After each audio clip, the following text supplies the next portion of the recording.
Authorities in the United Arab Emirates are investigating the brutal killing of an American school teacher in an Abu Dhabi shopping mall. Police say the woman was stabbed inside a public restroom by a suspect wearing a traditional black robe and Muslim veil. Now, CNN's Becky Anderson joins us live from Abu Dhabi. Hi there, Becky. There's video of the attacker, but that still doesn't give away much detail as to who it is, even basic questions about whether it's a man or a woman.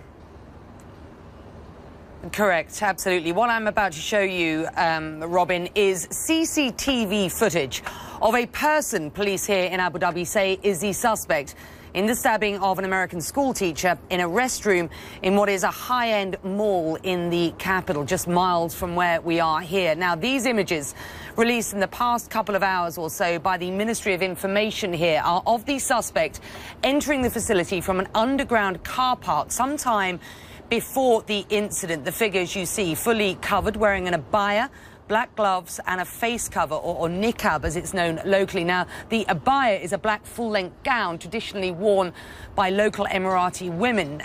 This is the person, identity and gender unknown, and for now dubbed the Reem Island Ghost after the name of the area in which the mall is situated.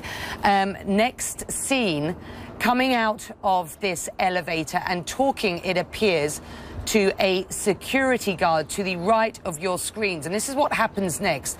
It moves into the restrooms, which are seen here on your right. And if just underneath the words that you've got on our screen here is a time check, it's 90 seconds later that this happens. She emerges, or he emerges, running to the elevator, followed by others, before another clip shows the person leaving the mall through the same underground parking lot doors. Now, before I show you the scene inside the restroom, I advise you these next images are very disturbing, because it was here that a 47-year-old American mother of 11-year-old twins was stabbed, apparently with what looks like a kitchen knife. She later died in a local hospital.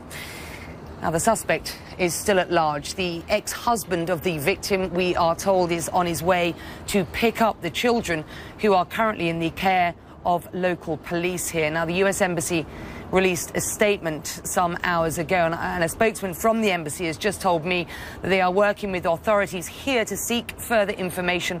And while there is no information, they say, available about the nature of the crime, they say we use this opportunity to remind US citizens of the following. And he went on to list things like avoiding large crowds or gatherings of unknown origin or circumstances when traveling in public, minimize your profile while in public. These are things that they generally do list on the embassy website. Always carry a cell phone, for example. Now, I have to point out, Robin, that violent crime in Abu Dhabi is very rare, and eyewitnesses and residents have expressed sincere shock about this incident, which we believe now happened on December the 1st in the afternoon local time. Robin?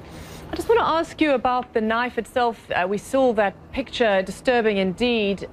We get there's a sense that this knife was brought into the mall because you can't buy a knife like that in the mall. Am I correct? There is a supermarket there in which I believe you may be able to buy kitchen implements, as it were, but it's very unclear as to the details of this incident, and this is what we have at present. We did have a producer working this story throughout the day, and she certainly used that supermarket, that very supermarket within that facility, and wasn't able to purchase a knife like that. So it is unclear what happened. Certainly you see, and we're working on this as a team here, when you see the character in the abaya moving towards the toilets, which, again, I point out, were on the right-hand side of that CCTV video, you see them picking up what looks like a newspaper, as if possibly to cover that knife. But it is unclear. The details very, very sketchy at this point, and we're working from this end, of course, to get you more.